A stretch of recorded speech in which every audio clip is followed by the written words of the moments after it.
ഗോകുൽനാഥാണ് തിരുവനന്തപുരത്ത് നിന്ന് ചേരുന്നത്. Gokul, good morning. ഈ പറഞ്ഞതുപോലെ തന്നെ രാവിലെ ഇറങ്ങാൻ നേരത്ത് നല്ല അടിപൊളി മഴയായിരുന്നു. അലേർട്ടുകൾ ഇല്ല എങ്കിൽ പോലും ആ രീതിയിലുള്ള ജാഗ്രത എന്തായാലും ജനങ്ങൾ പാലിക്കണം എന്നുള്ള കാര്യം ഉറപ്പാണ്. എങ്ങനെയുണ്ട് ഇപ്പോൾ പുറത്ത് മഴയുണ്ടോ?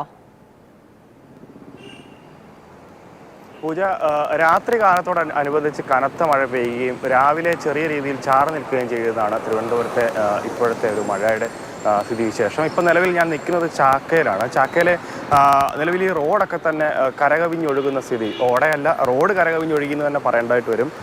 കാരണം ഈ പ്രദേശം കഴിഞ്ഞ കുറേ വർഷങ്ങളായിട്ട് തന്നെ ഈ ദുരിതം അനുഭവിച്ചുകൊണ്ടിരിക്കുകയാണ്. കാരണം ചെറിയ മഴപ്പെയ്ത്തുണ്ടായാൽ പോലും റോഡ് വലിയ രീതിയിൽ മുങ്ങിപ്പോകുന്ന ഒരവസ്ഥ.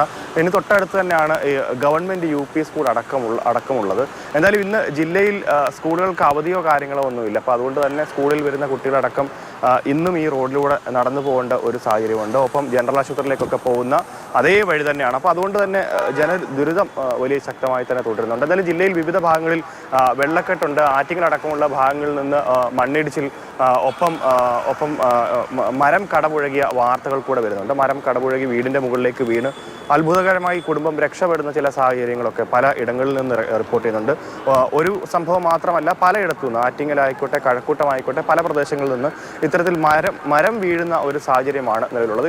ഞാനിപ്പോൾ നിൽക്കുന്നത് അജന്താപ്പുള്ളി ലൈനാണ്. അതായത് ചാക്കയ്ക്കടുത്ത് തന്നെയുള്ള അജന്താപ്പുള്ളി ലൈനാണ്. അവിടേക്ക് വീടുകൾ ഒരു 40-50 വീടുകൾ അകത്തേക്കുണ്ട്. പക്ഷേ ആ കയറുന്ന പ്രദേശത്തേക്കൊക്കെ തന്നെ വലിയ രീതിയിൽ വെള്ളം കയറി കിടക്കുകയാണ്. അപ്പോൾ അതുകൊണ്ട് തന്നെ ഇവിടെയുള്ള കുട്ടികൾ സ്കൂളിലേക്ക് പോകണമെങ്കിലൊക്കെ വലിയ ബുദ്ധിമുട്ടിലേക്കൊക്കെ തന്നെയാണ്. പലരും വീട്ടിനകത്ത് തന്നെ ഇരിപ്പാണ്. ആരും പുറത്തേക്ക് ഇതുവരെ ഇറങ്ങാത്ത ഒരു സാഹചര്യം കൂടെ ഉണ്ട്. എന്തായാലും ഈ ചാക്കയുടെ അവസ്ഥ അതിരൂക്ഷമായി തന്നെ തുടരുകയാണ്. വെള്ളക്കെട്ട് തന്നെയാണ് പ്രധാനമായിട്ട്.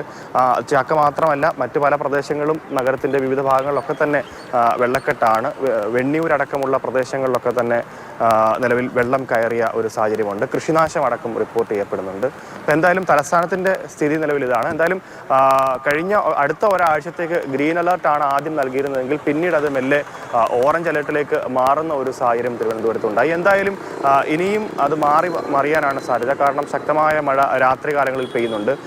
രാവിലെയും ഉച്ചയോടനുബന്ധിച്ചൊക്കെ തന്നെ ശക്തമായ മഴ സാധ്യതയുണ്ട്.